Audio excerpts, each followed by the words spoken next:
నమస్కారం. లక్ష్మి చెప్పే కథలకు స్వాగతం. వీణులతో వీక్షించటానికి సిద్ధం కండి. ప్రియ సఖులు, ఇప్పుడు మనం ప్రముఖ రచయిత్రి శ్రీమతి రంగనాయకమ్మ గారు రచించిన ఇదే నా న్యాయం ధారావాహిక నుండి 7వ భాగం వినేద్దామండి. శంకర్ ఆర్గ్యుమెంట్ మొదలుపెట్టాడు. యువర్ ఆనర్, ఈ కేసు గురించి ఒక్క మాటలో చెప్పాలంటే మరో సారంగధర నాటకం. Well said Shankaram, well said అన్నాడు జడ్జి అభినందిస్తున్నట్లు తలదాటిస్తూ. ప్రభుత్వాభియోగానికి సరైన సాక్ష్యం లేదని, ముద్దాయే నేరస్తుడిని నిర్ణయించడానికి తగినంత ఆధారం లేదని, మరెవరైనా ఈ నేరం చేసి ఉండటానికి అవకాశం ఉందని నేను చూపించగలిగితే చాలు. ముద్దాయి ఈ బాణం ఎంఓ నెంబరు 2తో హతుణ్ణి కొట్టి చంపాడనే అభియోగం. కానీ అది 100కి 100 పాళ్ళు కల్పన. హతుణ్ణి చంపిన బాణం ఇది మాత్రం కాదని నేను రుజువు చేయగలను అంటూ పబ్లిక్ ప్రాసిక్యూటర్ కేసు చూశాడు శంకరం. ఆయన తల తాటించి ఊరుకోవటంతో శంకరం తన ఆర్గ్యుమెంట్ సాగించాడు. శవ పరీక్ష చేసిన డాక్టర్ గారు wound certificate, post mortem report పంపించారు. హతుడి గుండె మీద గాయం లోతు 4 అంగుళాలు, నిటారుగా కత్తి గుచ్చినట్లు తెగిన కట్టు వూండ్ చెప్పాడు. బాణం కూడా కత్తిలాగా కోస్తుంది ఖయ్యమన్నాడు ప్రాసిక్యూటర్. కానీ ఈ బాణానికి ఉన్న అలుగు పూర్తిగా 4 అంగుళాలు లేదు. లేకపోతేనే బలంగా గుచ్చితే ఎంత లోతుకైనా దిగుతుంది. మొహం చిట్లించాడు ప్రాసిక్యూటర్. నిజమే, కానీ ఆ దిగిన బాణాన్ని వెనక్కు లాగినప్పుడు ఏమవుతుందో ఆలోచించండి. ఈ బాణం అలుగుకి 2 వైపులా చంద్రవంకలా మెలికలు తిరుగున్నాయి మొనలు. ముద్దాయి కక్ష కొద్దీ హతుడి గుండెల్లో ఈ బాణం గుచ్చినప్పుడు 4 అంగుళాల లోతు దిగింది అనుకున్నాము. ముద్దాయి పారిపోయాడు. ఎవరో వచ్చి బాణాన్ని పైకి లాగేశారు. అప్పుడు ఏమవ్వాలి? గాయానికి 2 వైపులా మాంసం, చర్మం, పీలికలై ఉండాలి. లేకపోతే బాణం పైకి ఊడి రాదు. కానీ గాయం అలా ఉన్నట్లు డాక్టర్ గారి సర్టిఫికెట్లో రాసిలేదు అన్నాడు. Your argument is very good అన్నాడు జడ్జి వికసించిన మొహంతో. శంకరం ఉత్సాహంతో విజృంభించాడు. యువర్ ఆనర్, ఇది కేవలం ముద్దాయి మీద కక్షతో నిండిన నేరం. హతుడి గుండెల్లో నుంచి నిజంగా ఓడదీసిన బాణాన్ని ఎక్కడో పారేశారు. ముద్దాయి బాణాన్ని సంపాదించి తెచ్చి హతుడి దగ్గర పెట్టారు. అనుమానం రాకుండా గాయంలో నుంచి కారుతున్న రక్తం దీనికి పూశారు. ఈ బాణం మీద ముద్దాయి పేరు, ఏవేవో గుర్తులు ఉన్నాయి.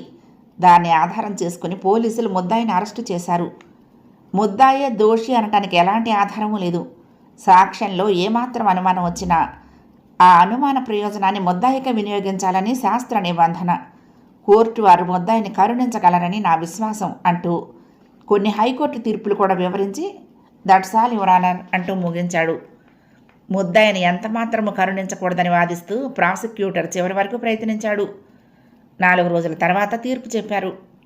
ముద్దాయే నేరస్తుడని నిస్సందేహంగా రుజువు కానందున ముద్దాయిని విడిచిపెట్టక తప్పదు అంటూ తీర్పు చదివాడు జడ్జి. చిట్ట చివర శంకరాన్ని ఉద్దేశిస్తూ, మిస్టర్ శంకరం, కొంచెం వినండి అంటూ ఆఖరి పేర చదివాడు.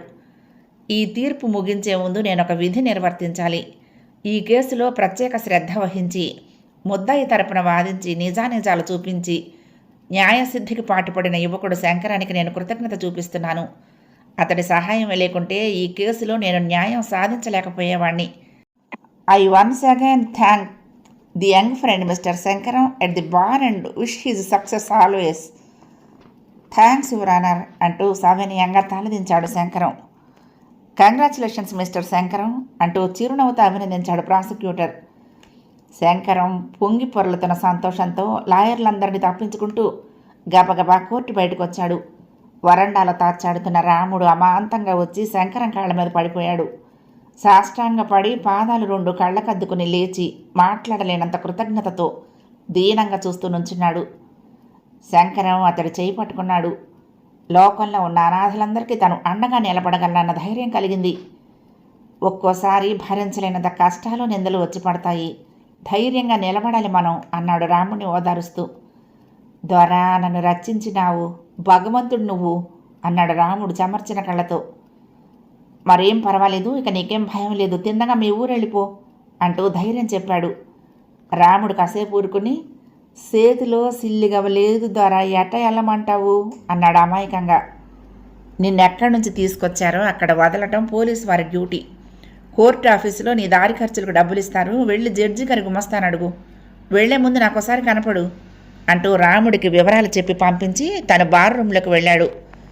ఓ పావు గంట కల్లా రాముడు వెళ్ళినవాడు వెళ్ళినట్లే ఉత్త చేతులతో వెతుక్కుంటూ వచ్చాడు. బొటన వెలికి రాసిన సిరా చూపించి కాగితం మీద అంటించి పొమ్మన్నాడు ద్వారా డబ్బు గిబ్బు లేదన్నాడు అంటూ ఏడుపు మొహంతో ఆపద్ బాంధవుడికి మొరపెట్టుకున్నట్టు చెప్పాడు. శంకరానికి చాలా కోపం వచ్చింది. రాముడిని వెంట పెట్టుకుని గుమస్తా దగ్గరికి వెళ్ళాడు.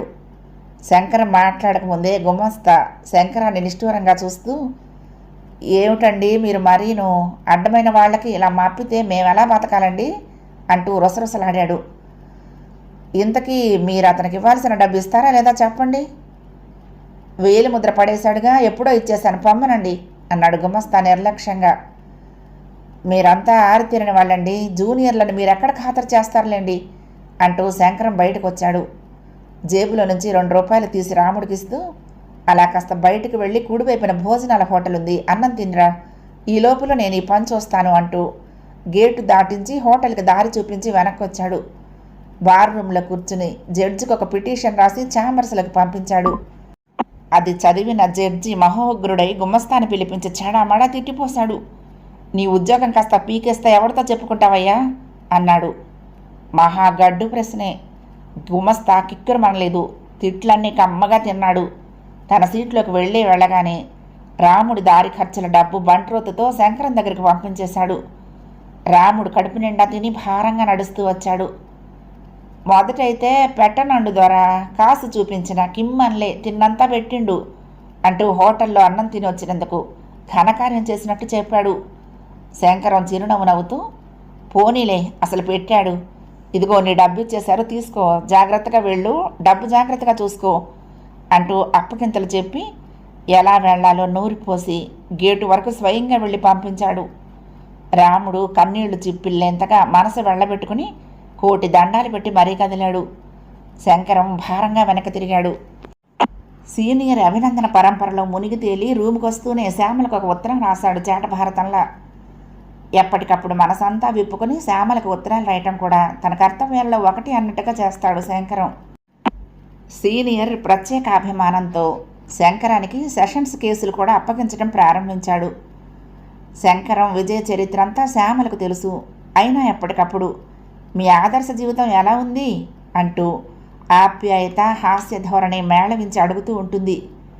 నిజమే, ఆదర్శం అంటే ఇంతేనా? ఏదో క్లూ దొరకపుచ్చుకుని ముద్దాయి తరపున వాదించి కేసులు గెలిపిస్తూ ఉండటం ఒక్కటేనా ఆదర్శ జీవితానికి నిర్వచనం? తను వ్యక్తిగతంగా ఎవరికో ఏదో చెయ్యలేడా? తన జీవితానికి ఇంకా ఏదో గొప్ప మార్పు రాదు? ఆ రోజుకి కోర్టు గొడవలన్నీ ముగించుకుని కాగితాలన్నీ ఎక్కడవక్కడ సర్ది స్నానానికి వెళ్ళాడు శంకరం. పని కుర్రాడు క్యారియర్ విప్పి అన్నం వడ్డించాడు. భోజనం ముగించి క్యారియర్ ఇచ్చి కుర్రాన్ని పంపించేసి తిరిగి వచ్చి చీడీల మీద కూర్చున్నాడు. వెన్నెల పుచ్చ పువ్వులా ఉంది. ఆకాశం అంతా గాజు పలకలా నిర్మలంగా కాంతులినుతోంది. చందమామ కేసి చూసిన కొద్దీ చూడాలనిపిస్తోంది. శంకరం స్థిరం లేనట్లు లేచి పచార్లు సాగించాడు. మనసు చాలా చిరాకుగా అశాంతిగా ఉంది. ఒళ్ళంతా భారంగా జ్వరం వచ్చినట్లు వేడిగా అయింది. ఎవరైనా వచ్చి నవ్వుతూ హాయిగా చొరవగా మాట్లాడితే బాగుండును అనిపించింది. ఎక్కడెక్కడి వాళ్ళు మనసులో మెరుపుల్లా మెరిసి మాయమవుతున్నారు. ఎప్పటెప్పటి సంఘటనలో మస్తిష్కంలో అడ్డదిడ్డంగా కొట్టుకులాడుతున్నాయి.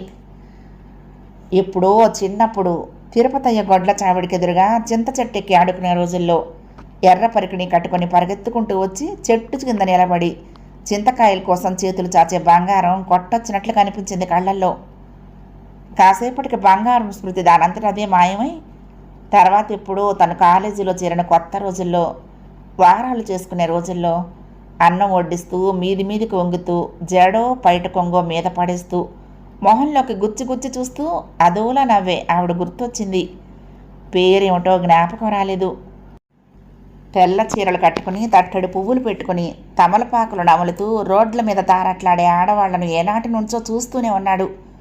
వాళ్ళ దగ్గర నుంచి నడిస్తే చాలు చౌకబారు సెంటు వాసనకు డోకొచ్చినట్టు ఉండేది. అప్పుడంతా అయోమయం. ఎలాంటి ఊహలకి అపోహలకి తావులేనంత పసి మనసు అది. ఆలోచనలన్నీ ఎక్కడికక్కడ తెగి చిక్కులు పడుతూ మరింత చికాకు పెట్టాయి శంకరాన్ని. ఏదో జ్ఞాపకం వచ్చినట్లు గబగబా గదిలోకి వెళ్ళి బుల్బుల్ తెచ్చుకుని వరండా చివరి వెన్నెల్లో కూర్చున్నాడు. ఏదో గుర్తుకొచ్చిన పాట వాయిస్తూ చందమామలోకి గుచ్చి గుచ్చి చూస్తూ ఉంటే వెన్నెల క్షణానికి మరీ తెల్లగా కనిపించింది.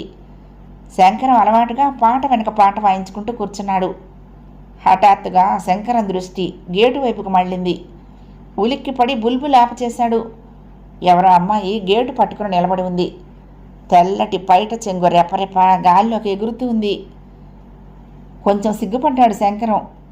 ఏదో సరదాకి వచ్చి రాకుండా తను వాయించుకుంటూ ఉంటే ఎవరో వినటానికి రావటం కూడానా? వాయించటం మానినా ఆ అమ్మాయి కదలలేదు. అలాగే గేటు పట్టుకుని ఉంది. ఒక్క క్షణం శంకరానికి ఏం చేయాలో తోచలేదు. బుల్బుల్ని కింద పెట్టి లేచాడు.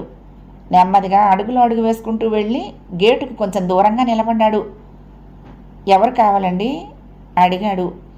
జవాబు లేదు. అంత ముఖాముఖి అడిగినా మాట్లాడకుండా ఆ మనిషి అలాగే నుంచుంది. ఇంకో అడుగు దగ్గరికి వెళ్ళాడు. మీకెవరైనా కావాలా కొంచెం గట్టిగా అన్నాడు. ఆ అమ్మాయి తలెత్తి కళ్ళెత్తి శంకరం మొహంలోకి చూసింది మోగగా. వెన్నెల్లో తెల్ల బట్టల్లో ఆమె మెడ మొహము చేతులు నాజుగ్గా మెరుస్తున్నాయి. శంకరాన్ని తదేకంగా జుట్టైనా సర్దుకోకుండా చూస్తోంది. అంత ఏకాంతంగా సూటిగా ఒక మగవాణ్ణి అపరిచితుణ్ణి చూస్తున్నా ఆ చూపుల్లో సిగ్గు కానీ కలవరం కానీ కనిపించడం లేదు. శంకరానికి ఏం తోచలేదు. ఏదో గట్టిగా అడగాలని తిన్నగా చూశాడు. మీరు అవ్వేణ వాయిస్తుంటే ఎంత బాగుంది హఠాత్తుగా అంది. శంకరం నిజంగా సిగ్గుపడ్డాడు. అది వీణ కాదండి, వీణ తెలీదా మీకు అన్నాడు. అప్పుడే మానేశారు కానీ కొంచెం వాయిస్తే మీదేం పోతుంది నిష్ఠూరంగా అంది తల తిప్పకుండా. పెద్దింటి పిల్లలా ఉంది. మెడలో సన్నటి గొలుసు, కుడి చేతికి ఒక తెల్లరాతి ఉంగరం ఉన్నాయి. మాట కూడా శుద్ధిగా ఉంది. ఈ రాత్రి వేళ ఇలా ఒక్కతీ రావటం నిజంగా పాటకేనా? ఆ అమ్మాయి అలాగే నిలబడి ఉంది ఎదురు చూస్తూ. శంకరానికి ఎందుకో భయంగా అనిపించింది. ఇంత రాత్రిపూట ఆడపిల్లతో మాటలేమిటి? అబ్బే అసలు నాకు బాగా రాదు, ఏదో తోచటం లేదని అలా. ఆ అమ్మాయి కుతూహలంగా చూసింది. ఓసారి నాకు అది చూపిస్తారా, నేను వాయిస్తే ఎలా ఉంటుందో? మీకు బుల్బుల్ వాయించడం వచ్చునా అడిగాడు. ఓ, దాన్ని బుల్బుల్ అంటారా, భలే ఉంది, నేను వీణ అనుకున్నా. తెల్లబోయాడు శంకరం. ఏమిటి అమ్మాయి? ఆ అమ్మాయి గేటు పట్టుకుని నుంచునే ఉంది. ఇంత బహిరంగంగా వెన్నెల్లో గేటు దగ్గర ఈ అమ్మాయి తను. చూడండి, నాకు చాలా పనుంది, మీరు ఇక్కడ నుంచుంటే బాగుండదు, వెళ్ళండి అన్నాడు.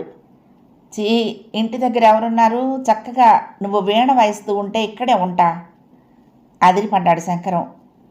మొహంలోకి పరకాయించి చూశాడు. ఆ అమ్మాయి కూడా అంత సూటిగానూ చూస్తోంది. ఆ చూపుల్లో సహజత్వం లేదు. జవాబు కోసం చూస్తూనే ఉంది కళ్ళెత్తి. హఠాత్తుగా తోచింది, ఈ అమ్మాయికి కానీ కొంచెం మతిస్థిమితం లేదా? అయ్యో పాపం, అలాగే ఉందే. అప్రయత్నంగానే గేటు తీశాడు. రండి అన్నాడు. శంకరం వెనక నెమ్మదిగా నడిచొచ్చింది. కంగారుగా వరండాలో లైటు వేశాడు. గబగబా గదిలో నుంచి చాప తెచ్చి గేటు ఎదురుగా వరండాలో పరిచాడు. చెప్పకుండానే చాప మీద కూర్చుంది. మీ పేరేమిటి? ఆ అమ్మాయిని ధైర్యంగా మాటల్లోకి దించాలని బుల్బుల్ ఒళ్ళోకి తీసుకుంటూ అన్నాడు. మీ పేరేంటి నిర్లక్ష్యంగా అడిగింది. నా పేరా శంకర్. శంకరా? శంకర్ ఏమిటి టింకర్లాగా? రాము అయితే బాగుంటుంది. ఒక్క క్షణం ఆ అమ్మాయి కేసి నిదానంగా చూసి, మీ పేరేమిటో చెప్పలేదు అన్నాడు అనునయంగా. నా పేరు గృహలక్ష్మి. తెల్లబోయాడు శంకరం. నామబుద్ధి కాలేదు. చి, గృహలక్ష్మి కాదండి. అబ్బా, నా పేరేంటి? ఏమో, నా పేరేమిటో గుర్తు రావటం లేదు. మొహమంతా చిట్లించుకుంటూ విసుక్కుంది. శంకరం జాలిగా చూశాడు. ఇంత చిన్న వయసులో ఏమిటి ప్రారంధం? ఎంత దురదృష్టవంతురాలు. చంటి పిల్లని చూస్తున్నట్టు ఆ అమ్మాయిని చూస్తూ ఉండిపోయాడు. వాయించలేం. చూసి చూసి చిరాకు పడింది ఆ అమ్మాయి. శంకరం తేరుకుని బుల్బుల్ మెట్లు నొక్కుతూ ఓ సినిమా పాట ప్రారంభించాడు. వాయించిందే వాయిస్తూ 5-6 నిమిషాల వరకు కాలం దొర్లించాడు. అంతవరకు నిశ్శబ్దంగానే కూర్చున్న ఆ అమ్మాయి సగంలోనే లేచి నుంచుంది. హఠాత్తుగా వెళ్ళిపోతా అంది. వెళ్ళిపోతారా? పాట వింటానన్నారుగా. వద్దులేండి, నాకేం బాగాలేదు. గబగబా మెట్లు దిగి చకచక నడుస్తూ గేటు దగ్గరికి వెళ్ళిపోయింది. ఉండండి ఉండండి, నేను వస్తున్నా. బుల్బుల్ మంచం మీద పడేసి గది తలుపులు వేసి తాళం నొక్కి పరుగులాంటి నడకతో వెంటపడ్డాడు. ఆ అమ్మాయి ఎక్కడా ఆగకుండా ఒక్క మాట కూడా మాట్లాడకుండా నడిచిపోతూనే ఉంది. శంకరం కూడా మౌనంగా నడక సాగించాడు వెనకాలే. హఠాత్తుగా ఆగింది. అది జ్ఞాపకం వచ్చింది, నా పేరు భారతలక్ష్మి అంది శంకరాన్ని చూస్తూ. ఏం, నా పేరు బాగుందా అడిగింది. బాగుందండి. ఆ పేరు కూడా నమ్మలేదు శంకరం. మీరు మళ్ళీ ఓ మంచి పాట వాయించరాదు అంది. అబ్బే, మనం చాలా దూరం వచ్చేసాం. రేపు వాయిస్తాలేండి. నాకు కూడా నేర్పొచ్చుగా. అలాగే. అయిష్టంగానే కదిలింది. సందు మలుపు తిరిగి మెయిన్ రోడ్ ఎక్కేసరికి జనం గుంపులు గుంపులుగా వస్తున్నారు, సినిమా కబుర్లు చెప్పుకుంటూ. థియేటర్ ముందు నుంచి వెళ్తూ ఉంటే లైట్లకేసి చూస్తూ మళ్ళీ ఆగి, నేను ఈ సినిమా చూడలేదండి, మనిద్దరం సినిమాకి వెళ్దామా అంది ఆసక్తిగా. శంకరం కంగారు పడ్డాడు. అటు ఇటు చూశాడు. జనం కిటకిటలాడుతూ ఒకళ్ళనొకళ్ళు తోసుకుంటూ నడుస్తున్నారు. తెలిసిన వాళ్ళు ఎవరూ కనపడలేదు. సినిమాకి మనిద్దరం వెళ్తే బాగుండదు, మీరు రేపు వెళ్ళండి అన్నాడు కాస్త విసుగ్గా. ఆ అమ్మాయి ఏడాదిగా చూసింది. మొహం తిప్పుకుని లైట్లకేసి సినిమా బొమ్మలకేసి చూస్తూ నుంచింది. చూడండి, అయినా నా దగ్గర డబ్బులు లేవుగా. శంకరం కొంచెం నెమ్మదిగా మృదువుగా అన్నాడు. డబ్బులు లేవా? మరి అలా చెప్పరేం అంటూ కదిలింది. శంకరం కడుపు నిండా గాలి పీల్చుకున్నాడు. ఆ అమ్మాయి మళ్ళీ ఆగి, డబ్బులు ఎందుకు లేవు, మీరు మగవాళ్ళు కదా అంది ఆశ్చర్యపోతూ. పర్సు రూమ్లో ఉండిపోయిందిగా, డబ్బులు తీసుకోకుండా వచ్చేశాను. అవును, మీ ఇల్లు ఇంకా ఎంత దూరం? మాట మారుస్తూ వీధి పొడుగునా చూస్తూ అడిగాడు. మీరెందుకు వస్తున్నారు? కొత్తగా విస్తుపోయింది. శంకరం తడబడ్డాడు. ఏం లేదండి, మీకు కొంచెం సాయంగా. చీ, నాకెందుకు సాయం? నేనేమన్నా పాప అయినా? కావాలంటే మీ ఇంటి దాకా సాయం వస్తా, పదండి, మిమ్మల్ని దిగబెట్టి వచ్చేస్తా అంటూ వెనక్కి తిరిగింది. అది కాదండి, మీకు సాయం కాదు, మీ ఇల్లు చూద్దామని అన్నాడు. మా ఇల్లేం చూస్తారు, మీ ఇల్లు లాగానే ఉంటుంది, కానీ మా ఇల్లేం తల్లకిందులుగా ఉంటుందా ఏం? శంకరానికి ఏమీ తోచలేదు. ఆ అమ్మాయి ఒక్క అడుగు కూడా ముందుకు వేయటం లేదు, ఖరాగా నించుంది. అయితే నన్ను వెళ్ళిపోమ్మంటారా? సరే, జాగ్రత్తగా వెళ్ళండి అంటూ వెనక్కి తిరిగాడు. పోనీలండి, మా ఇల్లు చూపిస్తా, ఇక్కడేగా, రండి అంటూ గట్టిగా పిలిచింది. శంకరం వెనక్కి వచ్చాడు. ఆ అమ్మాయి చెక్క చెక్క నడక సాగించింది. శంకరం వస్తున్నాడో లేదో వెనక్కి తిరిగి చూస్తూ. ఓ పర్లాంగ దూరంలో హఠాత్తుగా ఓ ఇంటి ముందాగి చొరవగా తలుపులు గెంటుకుని లోపలికి వెళ్ళిపోయింది. వీధి అరుగు మీద పడుకున్న వ్యక్తి చటుక్కున తాలెత్తి, మాలా, ఎక్కడికి వెళ్ళావమ్మా అన్నాడు అభిమానంతో విసుక్కుంటూ. సందేహమే లేదు, తను ఊహించింది నిజమే. ఆ అమ్మాయికి మనస్థిమితం పోయింది. మాలతి మాట్లాడలేదు, లోపలికి వెళ్ళిపోయింది. ఇంకా తను ఉండాలో అక్కర్లేదో అర్థం కాలేదు శంకరానికి. తటపటాయిస్తూ కొంచెం దూరంగా నుంచున్నాడు. ఎవరండి అంటూ మంచం మీద నుంచి లేచాడు ఆ వ్యక్తి.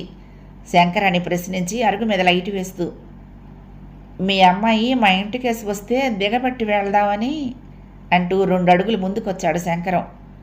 రండి రండి, కృతజ్ఞత వ్యక్తం చేస్తూ అభిమానంగా ఆహ్వానించాడు అతను. ఇలా వచ్చి కొంచెంసేపు కూర్చోండి. అసలు మా చెల్లి మీకు ఎలా కనిపించింది? తిన్నగా మీ ఇంటికే వచ్చిందా, ఎప్పుడైనా వస్తూ ఉంటుందా? ఆదుర్దగా ప్రశ్నలు వేశాడు అతను.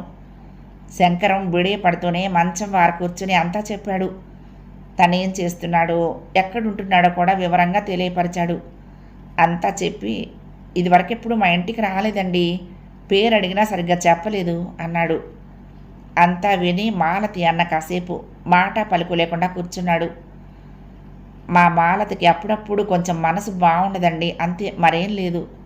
చెల్లెలు చేష్టల్ని సమర్థించుకుంటున్న ధోరణిలో అన్నాడు. నేను అలాగే అనుకున్నాను, ఏదో మెంటల్ షాక్ వచ్చి ఉంటుందని సానుభూతిగా అన్నాడు శంకరం. మరి డాక్టర్స్కి అన్నీ చేస్తున్నామండి, స్పెషలిస్టులకు కూడా చూపించాము, తగ్గినట్లే తగ్గి మళ్ళీ మామూలు అవుతోంది. అసలు ఆ వైద్యాలన్నింటికంటే డాక్టర్లు చెప్పింది ఏమైతేనేమిలేండి, జరిగేది కాదు. ముభావంగా ఊరుకున్నాడు అతను. శంకరానికి అర్థం కాలేదు, రెట్టించి అడగలేకపోయాడు. అతనే అన్నాడు, సాధారణంగా ఈ వయసులో పెళ్ళై సంసారం చేసుకుంటూ ఉంటే ఇలాంటివేమీ ఉండవన్నారు డాక్టర్లు. శంకరానికి ఆశ్చర్యం వేసింది. అయితే పెళ్లి చేయటానికి రంభలా మిడిసి పడుతున్న పిల్లని ఎవడైనా కళ్ళకు అద్దుకుని నెత్తి మీద పెట్టుకుంటాడు? నోటి చివరి వరకు వచ్చిన మాటలు బలవంతంగా ఆపుకున్నాడు. మాలతి అన్న ఏం చెప్తాడో వినాలని. మాలతి భర్త పోయాడండి, 2 ఏళ్ళయింది. త్రుళ్ళిపడ్డాడు శంకరం. అత్యాశ్చర్యంతో తల మునకలయ్యాడు. ఎంత ప్రయత్నించినా ఒక్క మాట కూడా రాలేదు. స్తంభించిపోయినట్లు కళ్ళు పెట్టుకుని చూస్తూ ఉండిపోయాడు.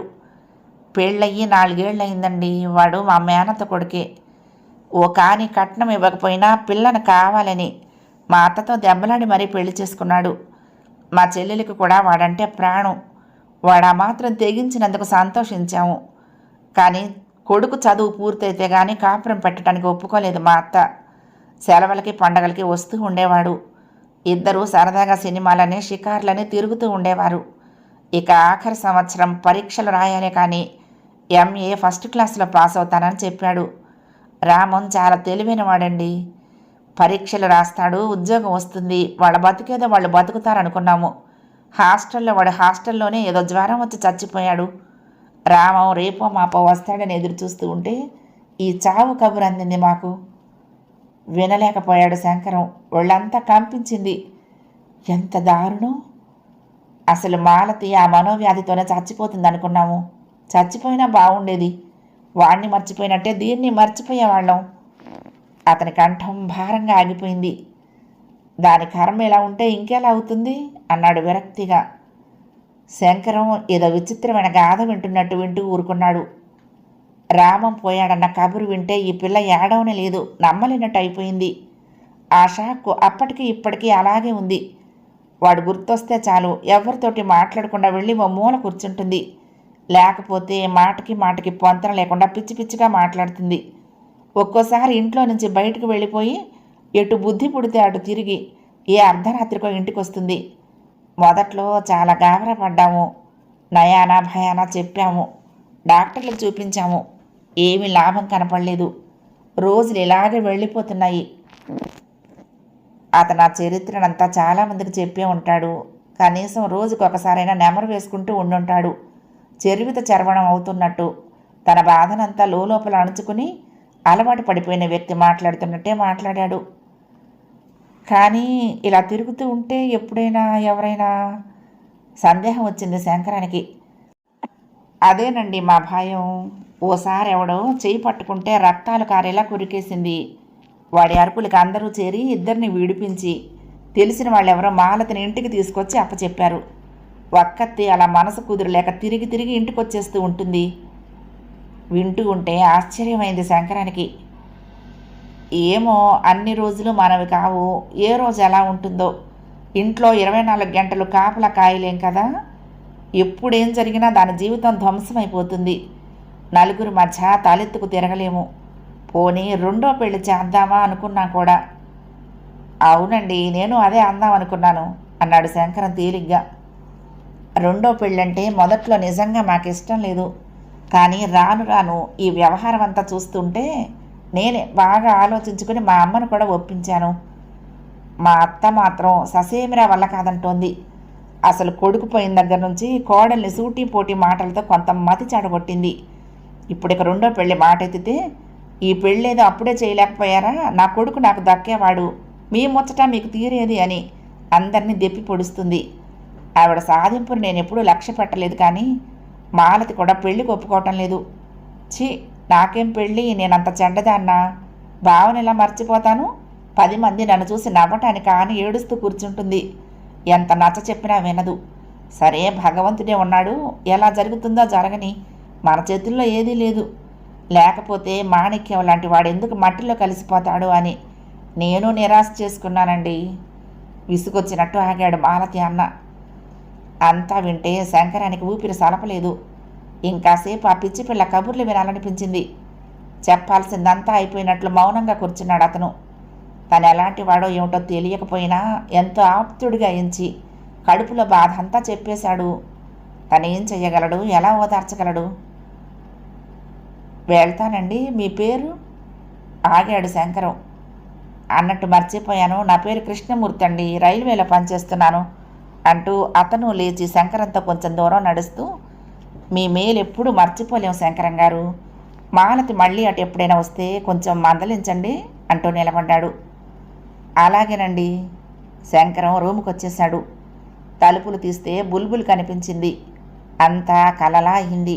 మననం చేసుకుంటూ పక్క సర్దుకుని పడుకున్నాడు. కుదరలేదు. అటు ఇటు దొర్లాడు. బొత్తిగా నిద్ర పట్టలేదు. పొడుక బుద్ధి కాలేదు. లేచి లైట్ వేసి ఉత్తరం రాయటానికి కూర్చున్నాడు. శ్యామల గారికి, మీకు చాలా విచిత్రమైన విషయం రాస్తున్నాను. ఇందాక 9 గంటల వేళ నేను వరండాలో వెన్నెల్లో కూర్చుని బుల్బులు వాయించుకుంటూ ఉంటే ఏమైందనుకున్నారు అంటూ ప్రారంభించి పూసగుచ్చినట్లు రాశాడు. 9 పేజీలైంది. నిజంగా ఆ అమ్మాయి విషయం అంతా మనసులో తిష్ట వేసుకుని నాకే పిచ్చెత్తినట్టుంది.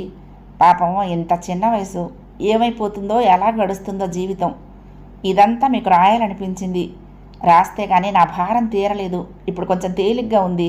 జవాబు రాయండి అంటూ ముగించాడు. పక్క మీద పడుకుంటే కాసేపటికే నిద్ర పట్టేసింది. మర్నాడు 3వ నాడు కూడా మాలతి వస్తుందేమోనని ఎదురు చూశాడు శంకరం బుల్బుల్ వాయిస్తూ. మతి లేక కాళ్ళెటు తీసుకుపోతే అటుపోయి కాకతాళీయంగా వచ్చింది. కానీ మళ్ళీ రావటానికి ఈ ఇల్లు అమ్మాయికి ఏం గుర్తుంటుంది? పోనీ తనే ఓసారి వెళ్తే? ఎందుకు వెళ్ళటం? పాపం ఎలా ఉందో. ఎలాగో ఉంటుంది. తను మాత్రం ఏం చేయగలడు? వారం 10 రోజుల తర్వాత అనుకోకుండా హోటల్లో ఎదురుపడ్డాడు మాలతి అన్న కృష్ణమూర్తి. గుర్తున్నానా అన్నాడు నవ్వుతూ. ఇద్దరూ కలిసి కాఫీ తాగుతూ కూర్చున్నారు. మీ సిస్టర్ బాగున్నారా అన్నాడు శంకరం. అదే బాగు. ఓసారి రండి, మీరు మళ్ళీ రానేలేదు. ఈ మధ్య ఖాళీ లేక అంటూ ఊరుకున్నాడు శంకరం. కాఫీ అయ్యాక రండి, మా ఇంటికి వెళ్దాం, దగ్గరే. కృష్ణమూర్తి మళ్ళీ అన్నాడు. కాదనలేదు శంకరం. ఇద్దరూ ఏవేవో కబుర్లు చెప్పుకుంటూ నడిచారు. శంకరానికి కొంత కుతూహలంగా ఉంది. మాలతిని మామూలుగా ఉన్నప్పుడు చూస్తే ఎలా ఉంటుందోనని. మీ చెల్లెలి పేరు మాలతి ఒక్కటేనా, ఇంకా ఏమైనా ఉన్నాయా? అప్పుడు పేరు అడిగితే గృహలక్ష్మి అని ఒకసారి, భారతలక్ష్మి అని ఒకసారి చెప్పింది. కృష్ణమూర్తి ఆశ్చర్యపడుతూ, అదేనండి చిత్రము.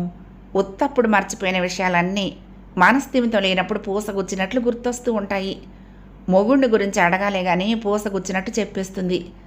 అసలు వాళ్ళ ఆయనే హాస్యానికి ఏవేవో పేర్లు పెడుతూ ఉండేవాడు దీనికి. కాకిలా కలకాలం బతికే కంటే హంసయ్య 6 నెలలు బ్రతికినా చాలంటారే, అలాగే కొన్నేళ్లే అయినా చాలా అన్యోన్యంగా బతికారులేండి. వాడు పోయినాడే అది పోయింది, ఇంకే ఉంది దాని బతుక్కి. మీరు కూడా అలా నిరాశపడితే ఎలా కృష్ణమూర్తి గారు అన్నాడు శంకరం ఆరిందాల. ఇద్దరు ఇంట్లోకి వెళ్ళారు. మధ్యకది కొంచెం విశాలంగా, చూడగానే ప్రాణానికి హాయిగా అనిపించింది. టేబుల్ కుర్చీలు పరిశుభ్రంగా అనువుగా సర్దున్నాయి. కూర్చోండి అంటూ కృష్ణమూర్తి మర్యాద చేశాడు. మాలతి, కొంచెం మంచినీళ్ళు తీసుకురా అంటూ కేకేశాడు. శంకరం టేబుల్ మీద ఉన్న పేపర్ అందుకుని చూస్తూ కూర్చున్నాడు. మాలతి 2 గ్లాసులతో మంచినీళ్ళు పట్టుకుని వచ్చింది. శంకరం పేపర్ పేజీ తిప్పుతూ మాలతిని కుతూహలంగా చూశాడు. తెల్ల చీర, పెద్ద జుట్టు ముడి, తెలుపుతో కలిసిపోతున్న తెల్లటి ఒంటి రంగు. నవ్వే ప్రయత్నము ఏమీ లేక, పైగా నవ్వు అంటే బద్ధ విరోధంలాగా మూతి ముడుచుకుని కళ్ళు దించుకుని గ్లాసులు తీసుకొచ్చి టేబుల్ మీద పెట్టి వాళ్ళ అన్నయ్య కుర్చీ దగ్గర నుంచుంది. అందానికి అలాంటి దీనస్థితి సంభవిస్తే చూడటానికి అమానుషంగా అనిపించింది శంకరానికి. మంచినీళ్ళు అందుకుని కొంచెం తాగి గ్లాసు టేబుల్ మీద పెట్టేశాడు. మాలతి, ఈయన శంకరం గారిని లాయరు, నువ్వెప్పుడైనా చూసావా? కృష్ణమూర్తి మంచినీళ్ళు అందుకుంటూ అన్నాడు. మాలతి ఆశ్చర్యపోతూ అడ్డంగా తల ఊపింది లేదని. కృష్ణమూర్తి కాస్త నవ్వాడు. పాపం ఆయన్ని విసిగించి దగ్గర కూర్చుని బుల్బుల్ కూడా వాయించుకున్నావు. ఎన్ని ప్రశ్నలు వేస్తున్నా విసుక్కోకుండా సమాధానాలు చెప్తూ నిన్ను జాగ్రత్తగా తీసుకొచ్చి అప్పగించారు ఈయనే. మరి అప్పుడే మర్చిపోయావా? మాలతి తప్పు చేసి సిగ్గుపడుతున్నట్లు, కష్టం మీద దుఃఖం ఆపుకుంటున్నట్టు నిశ్శబ్దంగా నిలబడింది. కృష్ణమూర్తి ధోరణి మార్చి, గ్లాసులు తీసుకుపోమా అన్నాడు. మాలతి యాంత్రికంగా కదిలి గ్లాసులు తీసుకుని వెనక్కు తిరిగింది. చూశారా, మామూలుగా ఉంటే ఇలా దిగులుగా, విరక్తిగా, ముభావంగా ఉంటుంది. ఒక్కో రోజు ఏమవుతుందో అందరి కళ్ళు కప్పి ఎటో వెళ్ళిపోతుంది. ఏం చెయ్యాలో ఏమిటో మాకేం పాలుపోవటం లేదు. మాలతి మూలాన ఇంట్లో మునుపట్ల ఎవరికి సుఖం లేదనుకోండి అన్నాడు. ఒక ఆప్తుడి ముందు బాధ వెళ్ళబోసుకుంటున్న ధోరణిలో కృష్ణమూర్తి కంఠస్వరంలో కంపన వచ్చింది. పోయిన వాళ్లతో పోతావా చెప్పండి, గుండె నిబ్బరం చేసుకుని మాలతి బాగుపడితే చాలు మాకు. మీరంతా ఆవిడికి నమ్మకంగా అనునయంగా చెప్పలేదా? అయ్యో, ఎన్ని చెప్పినా మారు మాట్లాడకుండా వింటుంది. తనకి కూడా గతమంతా మర్చిపోవాలని ఉంది, కానీ అది కూడా చేయలేకపోతోంది. ఒక్కటే మాట, ఆ షాక్ నుంచి ఇంకా తేరుకోలేదు. ఇలా ఒంటరిగా విచారిస్తూ కూర్చుంటే ఎన్ని సంవత్సరాలైనా ఇలాగే ఉంటుందేమో. అన్నట్టు ఆవిడేం చదివారు? పియూసీ పాస్ అయింది. మళ్ళీ చదవమంటే చదవనంది. అంతలో పెళ్ళయింది. రామని చెప్పినా వినలేదు. పెళ్ళైన తర్వాత బొత్తిగా చదువు మీద ఆసక్తి పోయింది. 1 సంవత్సరమేగా గడిపింది. అంతలో వాడు పోయాడు. అప్పుడే 2 ఏళ్ళయింది. మళ్ళీ చదువుకోమ్మా అని ఈ మధ్య ఓసారి చెప్పాము. అప్పటికి ఊరుకుంది, కానీ చదివే ఉత్సాహం లేదు. చెప్పొద్దు, ఈ పరిస్థితుల్లో కాలేజీకి పంపించడం మాకు ఇష్టం లేదండి. కృష్ణమూర్తికి ఏం సలహా ఇవ్వాలో శంకరానికి తోచలేదు. నాన్న అంటూ కృష్ణమూర్తి పిల్లలు వచ్చారు వీధిలో నుంచి. 2 మగపిల్లలే. ఒకడు తెల్లగా తండ్రిలా ఉన్నాడు, ఒకడు నలుపు, తల్లి ఛాయేమో. ఇలా రా బాబు అంటూ శంకరం పిల్లల్ని పిలిచి కాసేపు వాళ్లతో కాలక్షేపం చేశాడు. వెళ్తానండి అంటూ లేచాడు, పేపర్ టేబుల్ మీద పెట్టి. కృష్ణమూర్తి కూడా కొంచెం దూరం వచ్చాడు. పోనీ మీ సిస్టర్ని ఇంట్లో ప్రైవేటుగా చదివించండి, అవసరమైతే ట్యూషన్ పెట్టించండి అన్నాడు మంచి ఆలోచన వచ్చినంత ఉత్సాహంగా. అవును, మరి ఏదో చెయ్యాలి. నేను అదే అనుకుంటున్నాను. మీరు అప్పుడప్పుడు వస్తూ ఉండండి, మీతో మాట్లాడుతూ ఉంటే నాకెంతో ధైర్యంగా ఉంది అన్నాడు కృష్ణమూర్తి. అలాగేనండి, నాకెప్పుడు ఖాళీ ఉన్నా వస్తూ ఉంటాను. మీరేం బాధపడకండి. ఏది మన చేతుల్లో లేదు. ఎవరి డ్యూటీ వాళ్ళు చేయాలి అంతే అంటూ ధైర్యం చెప్పాననుకుని శంకరం ఆలోచించుకుంటూ నడిచాడు. 7వ భాగం సమాప్తం. ప్రియ సఖులు, ఈ కథ మీకు నచ్చితే తప్పకుండా లైక్ చేయండి, షేర్ చేయండి, కామెంట్ చేయండి, సబ్స్క్రైబ్ చేసుకుని నన్ను ఎంకరేజ్ చేయండి. ఉంటానండి. ప్రేమతో లక్ష్మి, కృష్ణాతీరం దుర్గమ్మ సన్నిధానం. నమస్తే.